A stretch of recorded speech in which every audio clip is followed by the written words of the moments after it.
Good afternoon, everyone. We are beginning the second semester, and our first big unit is on rotational motion. It is a large unit for us because what we are going to do is we're going to take all those topics that we learned back in the first semester. Oh, kinematics was where we began, right? And then we spent some time with forces and energy, and then we took finally momentum. And what we are going to do there is we're going to take every single one of those and we're going to do them again, and we're going to turn them this time. So a lot of things are the same, but we're going to have that whole idea of turning and things like that. And there are going to be spots that are tricky. So here's my plan. Day one, which is today, we're going to go back through kinematics. And then tomorrow we will go into energy, which seems a little out of sequence, but really the two biggies are forces and momentum, and we're going to spend the most time there. So we're going to flip the order around just a little bit, and then we will, be done. And then honestly, after the rotational unit, which is going to end somewhere around early February, mid-February, we do one more unit on gravitation and oscillations, and that's it. We're done for the year. So we have 2 giant units left, but then it's review time. So we will be complete with all curriculum by spring break. I don't know if that makes you happy or sad. Probably happy. So let's start. Okay, so today what we're going to do is we're going to take a look at kinematics. And my game plan here is I'm going to give you some basics, and I'm going to show you an example problem, and then I'm going to say, okay, video is done. Work on your first homework. Same thing for tomorrow. We're going to work on that second homework, maybe do a little bit of in-class practice as well. So let's start with a circle, shall we? Got to get some definitions going on here. All right, so generalized circle right here. Obviously, that's our radius. Okay, and we're going to say, let's say we go there, some certain amount. Okay, and we're traveling through a theta, and then this is, of course, our arc length.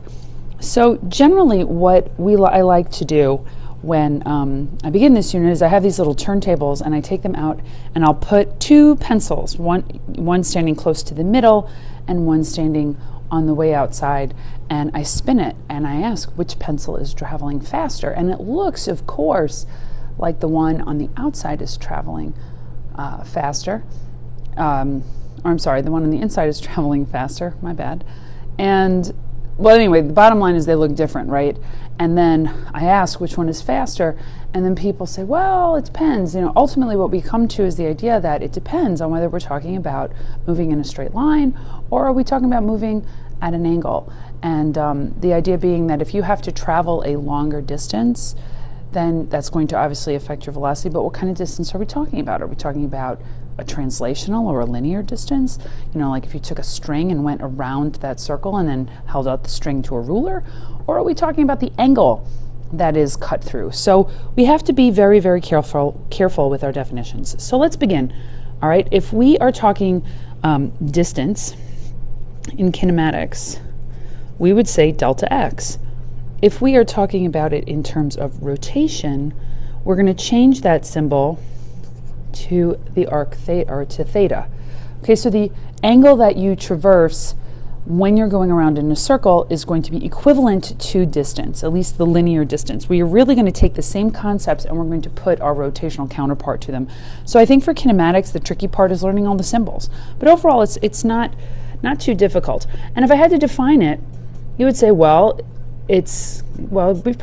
done this in math class already. If I want to know the angle theta, you're going to take the arc length, divide it by the radius, and that is going to give you theta in radians. So you know how throughout this course we've been saying, well, what should I be in degrees or should I be in radians? And you're in radians for calc class, and then you come here and you're in the wrong amount. Well, now is the time. We're going to be in radians. So when you divide your arc length by the radius, you will be in radians, that value in radians. And of course, I want you to remember how to convert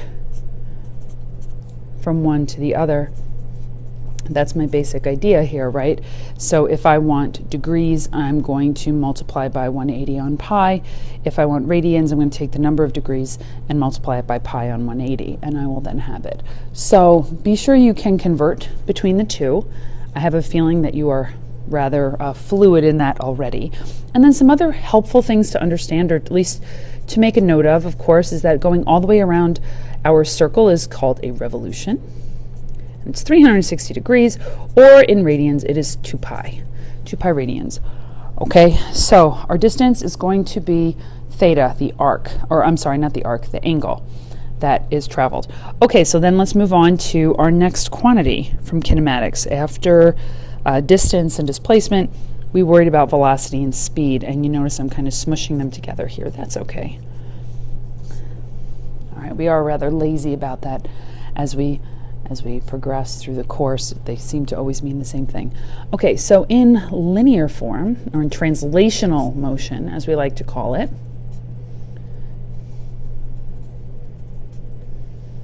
translational motion, otherwise known as linear motion, if we were moving with a constant speed, we would say, okay, velocity is going to be your change or your displacement over time, and we're going to measure that in meters per second. Okay, now with rotation, here's the symbol. It's omega, right? I call that one butt cheeks, which, you know, haha, I know, but it does. It looks like little butt cheeks. How cute are those? All right, anyway, this is called angular velocity.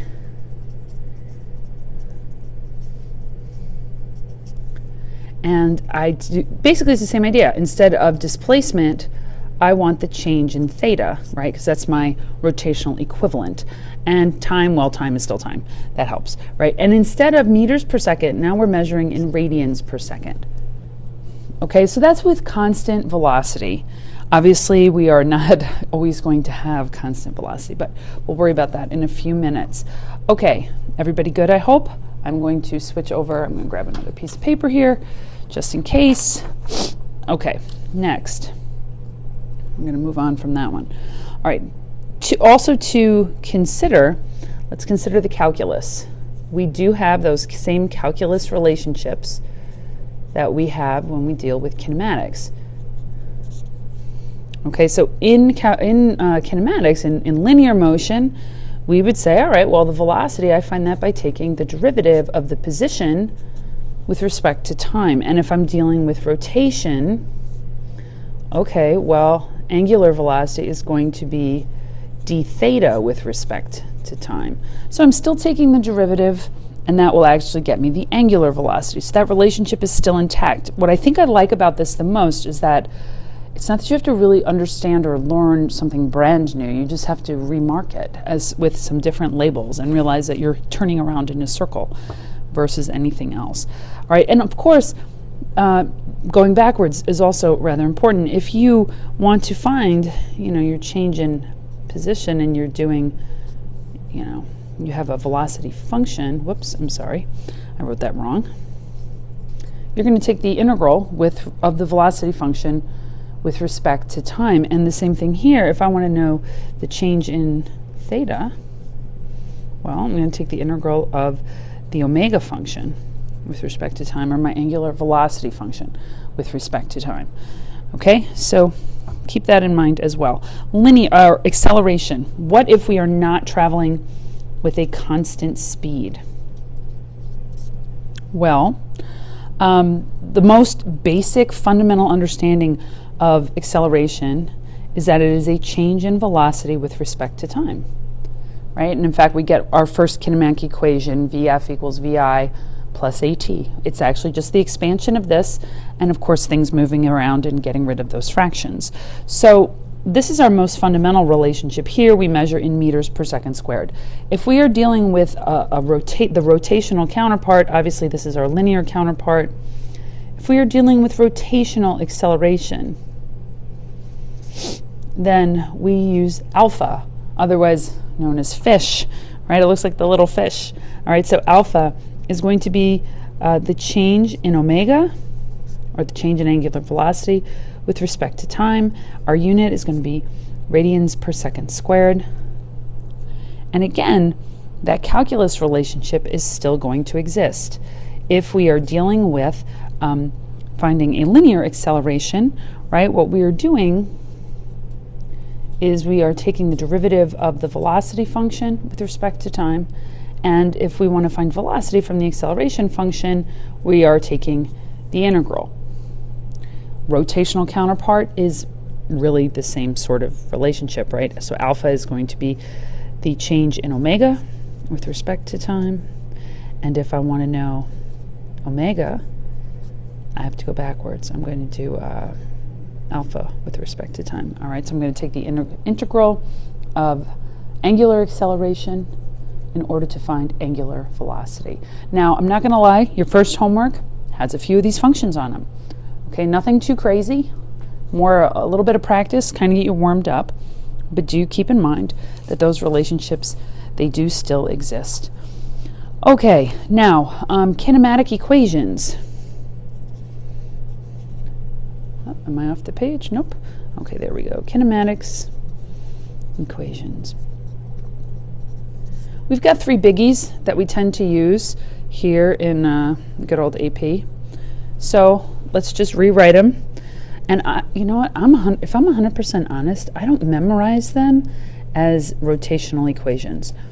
At this point in my life, I've got these babies ready to go, right? And maybe I'm hopeful that you do too. If you don't, you need to get cracking on that, especially for the multiple choice section of the test coming up in May. All right, but if you recognize these, all you're really doing is substituting the new symbols into these same equations. And lo and behold, you've got your new kinematic equations for rotation. All right, so omega f equals omega I plus angular acceleration times time. Omega f squared equals omega I squared plus 2 alpha theta. I'm not even going to bother with the delta. It's just like an extra symbol I don't even need. All right, so theta equals omega I times time plus 1/2 alpha times squared. All right, same equations. We'll use them the same exact way. You're going to plug and chug, see what you have, solve for what you're missing, that sort of thing. Okay, a couple of, let's see, what else do we need to know about? Well, you can actually go back and forth between linear and translational motion. It's just a matter of using the radius in order to do that. But we'll focus more about that on day 2. But here is something that's rather important. When you're changing from, say, rotational motion to linear motion, then what'll happen is that the rads, your unit of rad, cancels. Oh, let me slide this over just a little bit because I'm going to run out of room.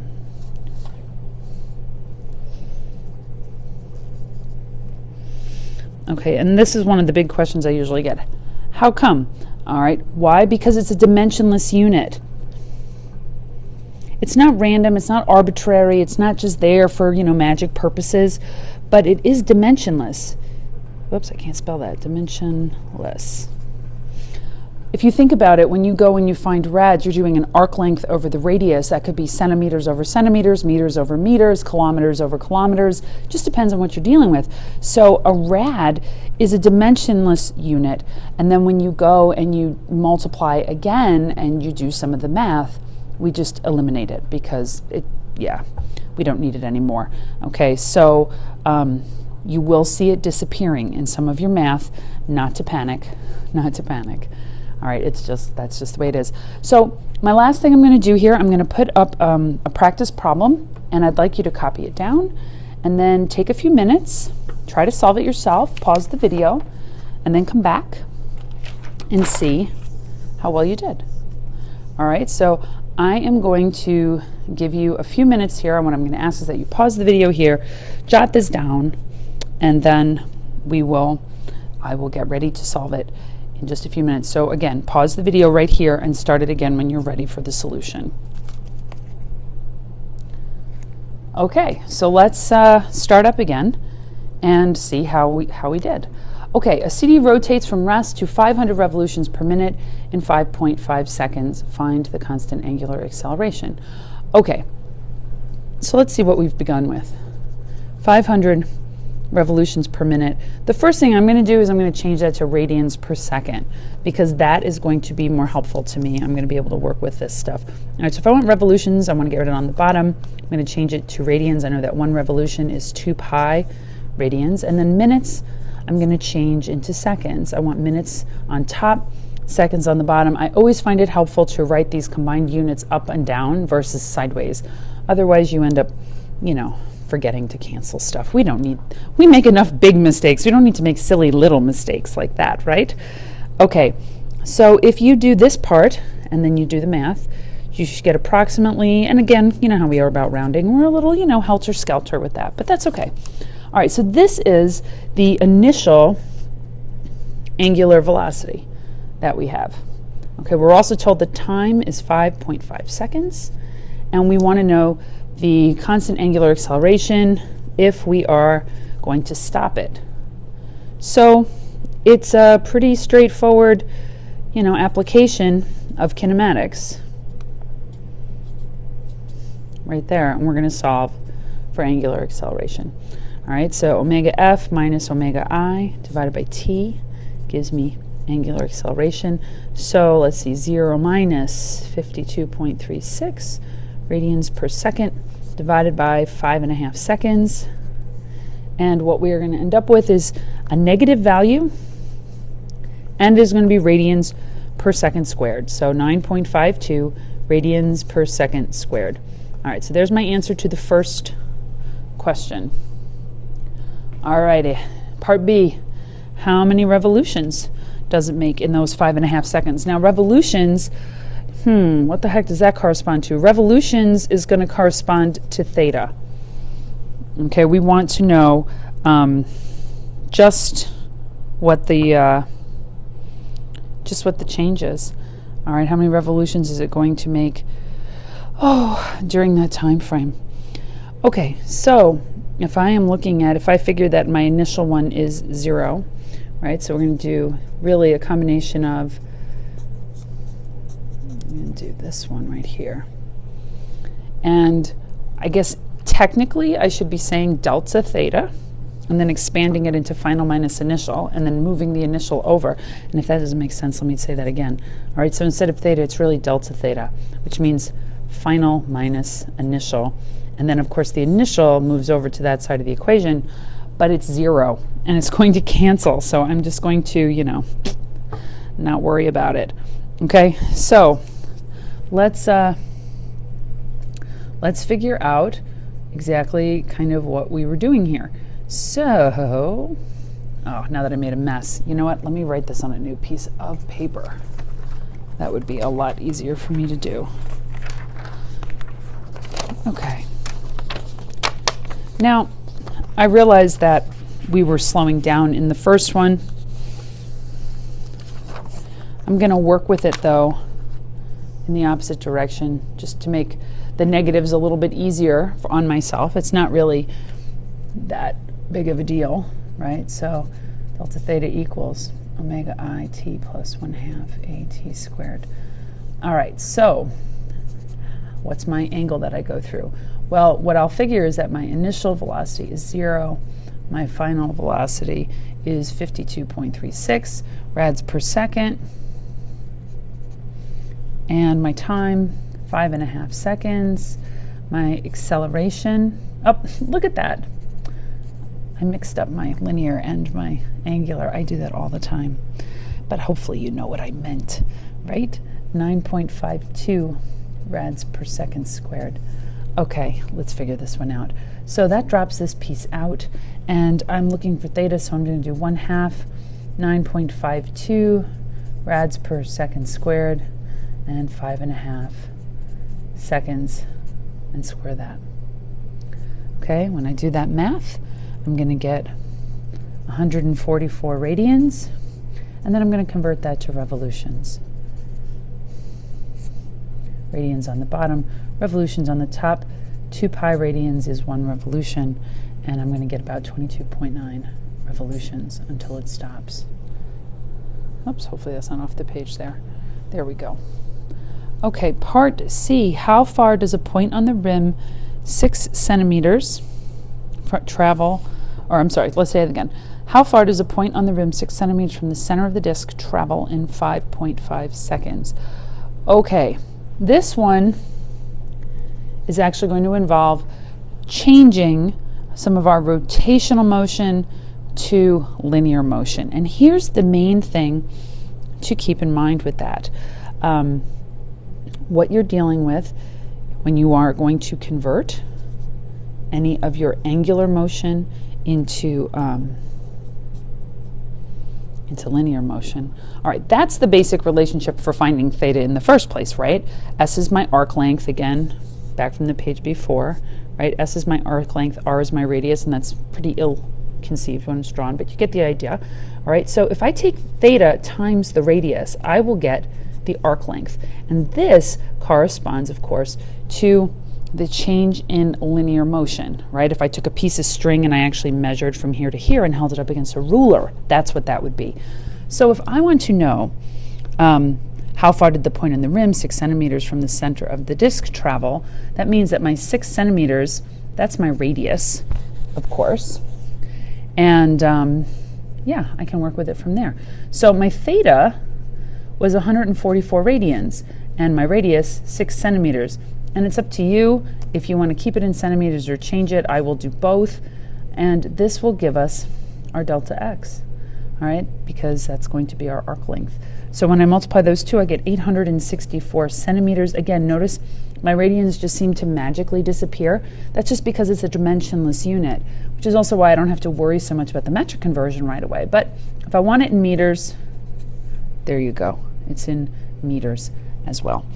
All right, so there's a set of practice problems. Like I said, your WebAssign does focus a little more on some of the calculus, and then toward the end of the assignment, it focuses on the kinematics. So there is day one, and yeah, jot down anything that still seems a little strange, make a note, and when I return, I will ask for questions.